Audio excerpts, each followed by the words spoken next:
அந்த நிவாரண தொகையிலே ஒரு ரூபாய் கூட மத்திய அரசாங்கம் ஒன்றிய அரசாங்கம் கொடுத்த காசுல நமக்கு இன்னும் அவங்க கொடுக்க வேண்டிய ஜிஎஸ்டி பாக்கி 20,000 கோடி.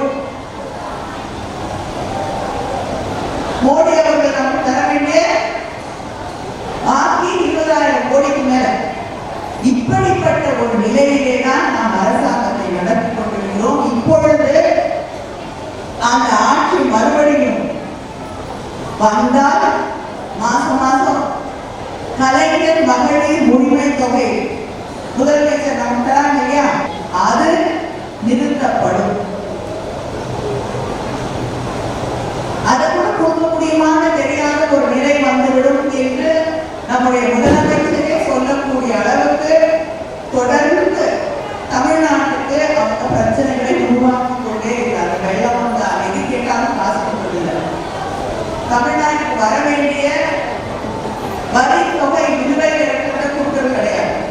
நமக்கான எந்த திட்டத்துக்கும் மோடி ஆட்சி பிஜேபி காசு கொடுக்கறதில்லை.